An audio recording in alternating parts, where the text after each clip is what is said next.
Selamat pagi semuanya, ketemu lagi dengan saya, Ibu Beta.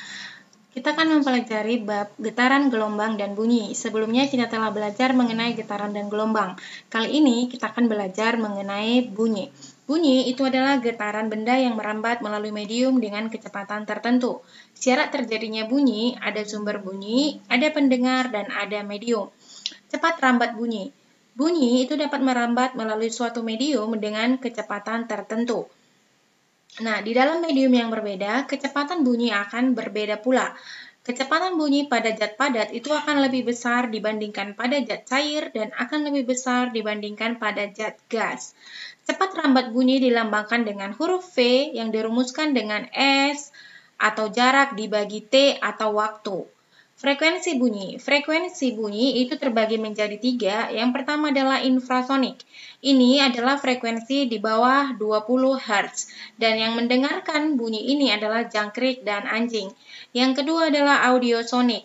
Dengan frekuensi bunyi di antara 20 Hz sampai 20.000 Hz.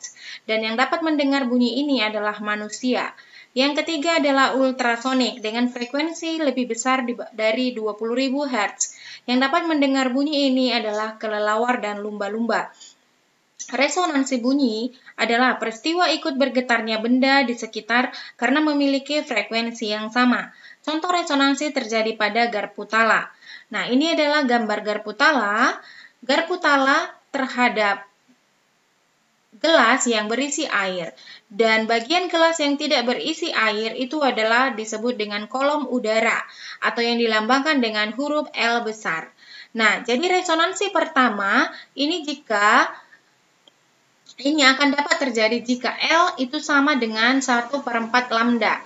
Jika panjang kolom udara ini itu sama dengan 1/4 lambdanya. Lalu resonansi kedua terjadi jika kolom udaranya atau L itu sebesar 3/4 lambda. Lalu resonansi ketiga apabila L-nya sama dengan 5/4 lambda dan seterusnya. Nah, kolom udara itu sendiri atau L dirumuskan dengan 1/4 dikali 2N dikurang 1 dikali lambda. Cepat rambat gelombang bunyi selain memiliki rumus S per T, juga memiliki rumus yang lain, yaitu V sama dengan lambda dikali frekuensi, atau V sama dengan lambda dikali 1 per T, atau 1 per periode. Pemantulan bunyi, salah satu sifat bunyi itu adalah dapat dipantulkan. Untuk itulah, maka kita dapat mendengar suara kita berulang-ulang ketika berada di dalam tebing.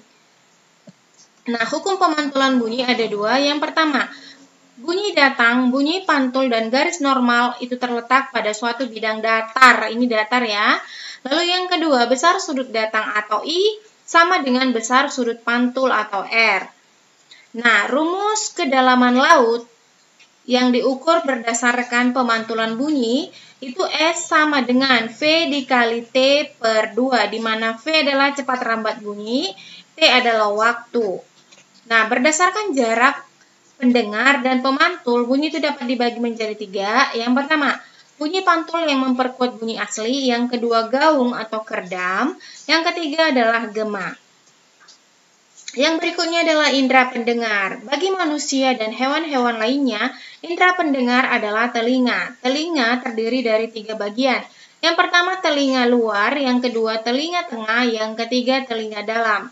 Proses pendengaran, getaran suara masuk ke telinga luar, lalu selaput gendang telinga, lalu telinga tengah masuk ke bagian telinga dalam, tingkap jorong dan tingkap bundar, lalu cairan limfa di rumah siput bergetar. Nah, sehingga merangsang ujung-ujung saraf otak dan pengolahan atau penafsiran rangsangan terjadi, maka kesan mendengar pula akan dapat didengarkan. Nah, selain sebagai alat indera pendengar, telinga juga berfungsi sebagai alat keseimbangan tubuh.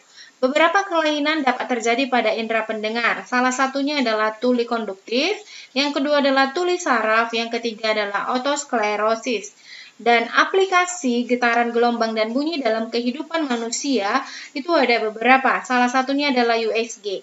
Jadi berdasarkan getaran, gelombang, dan bunyi, pihak medis atau tenaga medis dapat melihat bagian internal atau bagian dalam tubuh manusia untuk mendeteksi penyakit apa yang terjadi atau misalnya untuk mendeteksi jenis kelamin bayi yang sedang dikandung oleh ibu hamil dan yang lain-lainnya. Silakan kalian baca buku kalian lagi untuk menambah wawasan. Nah, selanjutnya kita akan coba membahas beberapa soal terkait dengan bunyi. Untuk modul catatan ini, kalian bisa mendownloadnya di bagian deskripsi dan kalian tulis ulang di buku catatan sehingga lebih memahami lagi.